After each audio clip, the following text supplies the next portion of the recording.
दिल्ली से हमारी सहयोगी और न्यूज एडिटर अदिति नागर जुड़ गई हैं। अदिति, बीजेपी प्लान ए तैयार करती है, बीजेपी प्लान बी तैयार करती है, बीजेपी प्लान सी तैयार करती है। गुजरात में तो प्लान ए जो है वो एग्जीक्यूट हो गया, इतिहास बन रहा है।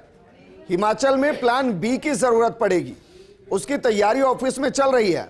आपके पास क्या कुछ जानकारी है?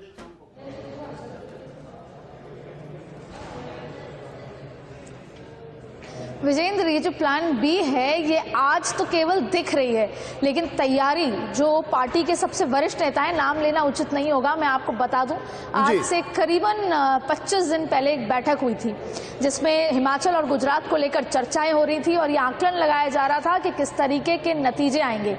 और ये तब की बात है जब हिमाचल में चुनाव संपन्न हो चुके थे और गुजरात में होने थे और सभी लोग प्रचार के लिए गुजरात जा रहे थे। तब एक बैठक हुई कोर ग्रुप की और उसमें संगठन के और सरकार के सबसे वरिष्ठ नेता में से एक, जिन्होंने ये कहा कि गुजरात की चिंता करें, हिमाचल में जो होगा उसकी तैयारी हमने कर ली है। यानी कहीं ना कहीं बीजेपी जो है तैयार थी कि अगर 1, 2, 3, 4 या 5 या 6 सीटों में कोई भी कमी आई तो उसकी तैयारी वो पहले ही कर चुके थे।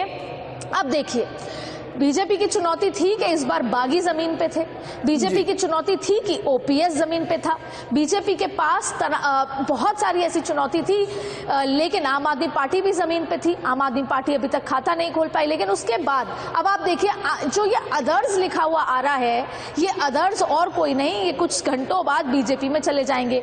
लेकिन उसके इतर कांग्रेस की भी तैयारी है। आपको बता दें कि राजीव शुक्ला लगातार प्रियंका गांधी को बताए जा रहे हैं कि क्या कुछ चल रहा है। वहीं दोनों ही पर्यवेक्षकों को रवाना कर दिया गया है। इसके अलावा रिजॉर्ट पॉलिटिक्स की भी तैयारी शुरू हो चुकी है कि अगर जरूरत पड़ी तो क्या राजस्थान ले जाया जाएगा, जहां पर भारत जोड़ो यात्रा चल रही है, या फिर छत्तीसगढ़ ले जाया जाएगा। हर एक विधायक जो जीत गया है या जीतने वाला है, उसके साथ कांग्रेस ने एक एक आदमी अटैच कर दिया है। तो आप देखिए, तैयारी दोनों ही तरफ चल रही है। लेकिन बीजेपी आज कोर ग्रुप में बैठक जरूर चल रही है क्योंकि जरूरी है दिखाना। लेकिन जो मास्टरमाइंड हैं, जो दिल्ली में बैठे हैं, उन्होंने इस पूरे घटनाक्रम की तैयारी पहले ही कर ली है। चाहे वो बागियों, उनको साथ लाना, निर्दलियों को लेना, या फिर कांग्रेस में भी अगर किसी को लेना है, तो सबकी तैयारी बीजेपी पहले ही कर चुकी है। सरदार शहर को लेकर भी एक सवाल आपसे मैं करना चाहूंगा। सरदार शहर में जिस तरीके से अभी तक रुझान आ रहे हैं, 10,852 वोटों से अनिल शर्मा आगे चल रहे हैं।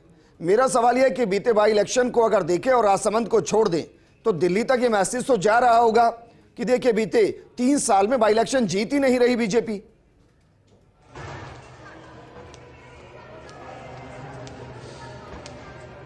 और अगर इसको और बेहतर तरीके से विजेंद्र कहा जाए तो 9 उपचुनाव, 5 साल का राज, और केवल 1 उपचुनाव बीजेपी ने जीता है, वो भी राजसमंद, जो कि बीजेपी की खुद की सीट है और बीजेपी सिंपैथी पे थी क्योंकि उनकी बेटी चुनाव लड़ रही थी, वो भी कम मार्जिन से जीता गया। उसमें भी वसुंधरा राजे का एज माना जाता है कि वसुंधरा राजे वहां गई, तमाम चीजें हुई।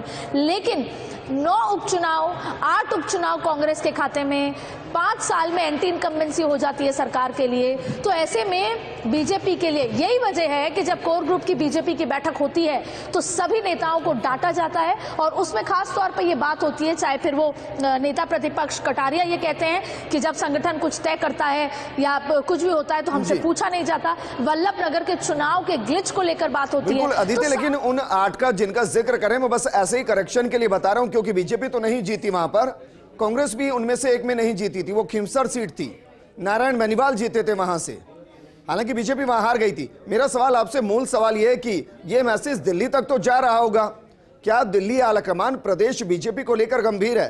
क्योंकि एक तरफ गुजरात है जहां जश्न की तैयारी, दूसरी तरफ हिमाचल है जहां सरकार के लिए बैठक तैयार हो गई है, तीसरा छत्तीसगढ़ है जहां मुख्यमंत्री जरूर हारे लेकिन बहुमत के साथ सरकार बनी, और एक राजस्थान है जहां लगातार इलेक्शन हार रहे हैं।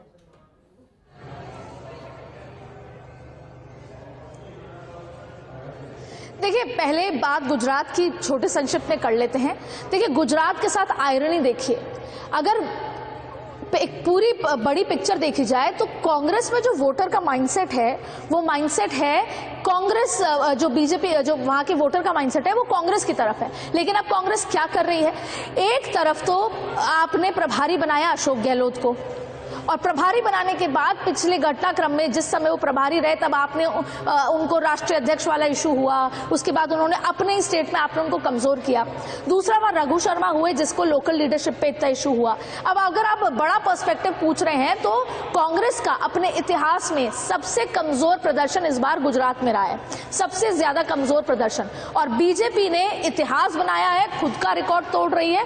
उससे बड़ी बात है कि पश्चिम बंगाल का जो लेफ्ट का रिकॉर्ड है वो इस बार सरकार बना के बीजेपी वो भी तोड़ देगी। सवाल उठता है कि कांग्रेस कर क्या रही है।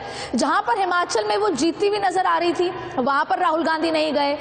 लीडरशिप क्राइसिस, आज सुबह 7 बजे प्रतिभा सिंह, वीरभद्र सिंह की पत्नी, वो इस दावे के साथ खड़ी हो गई कि अगर सरकार बनती है तो मैं ही हूं जो मुख्यमंत्री बनूंगी। उन्होंने एक बाइट दी, उसमें साफ तौर पे कहा कि आलाकमान को ये सोचना पड़ेगा, 6 बार वीरभद्र सिंह मुख्यमंत्री रहे हैं, मैंने हर जगह प्रचार किया है 68 सीटों पे और मैं ही बनूंगी। यानी आप देखिए कि अभी तो नतीजे आने शुरू नहीं हुए थे, दावेदारी शुरू हो गई। आपको बता दें कि एक सबसे बड़े नेता कांग्रेस में, कांग्रेस के जो गुजरात में, शर्मा जी भी जुड़े हैं, वो आपसे कुछ सवाल करना चाहते हैं। योगी जी, आम आदमी पार्टी ने,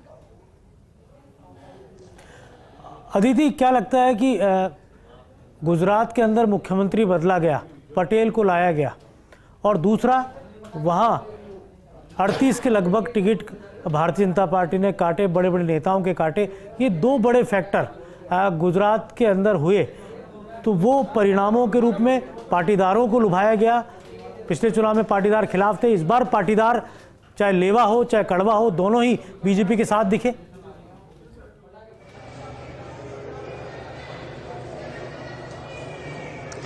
अगर हम बीजेपी के इस अप्रत्याशित जीत की बात गुजरात में कर रहे हैं 27 साल के बाद भी, तो उसके फैक्टर्स, पहला नरेंद्र मोदी का चेहरा। नरेंद्र मोदी भले ही देश के प्रधानमंत्री हैं लेकिन गुजरात में वहां जाकर अपने आप को सबका बेटा बताते हैं। दूसरी बात है कि पाटीदार और ओबीसी, ये पूरा जो अगर हम कहें चुनाव प्रचार हो या टिकट वितरण हो, पाटीदार और ओबीसी के बीच में। और तीसरी बात है कि जिस तरीके से डिफ्यूज किया गया पाटीदार आंदोलन को, जो 2017 में जितना गरमाया था, पाटीदार आंदोलन का मेन जो अध्यक्ष जिसे कह सकते हैं सरदार हार्दिक पटेल, उनको अपनी पार्टी में लिया गया, ये एक बड़ा फैक्टर था। तीसरा बड़ा फैक्टर था कि बीजेपी को आम आदमी पार्टी के खाता खुलने से टेंशन जरूर होगी आज, चाहे कितना ही जीत का जश्न मना ले, लेकिन आम आदमी पार्टी ने कांग्रेस के 60% वोट काटे हैं, बीजेपी के भी 25% वोट काटे हैं, लेकिन आम आदमी पार्टी ने कांग्रेस के जो 60% वोट काटे हैं, वो एक बड़ा फैक्टर है। अदिति, आप हमारे साथ बने रहिए।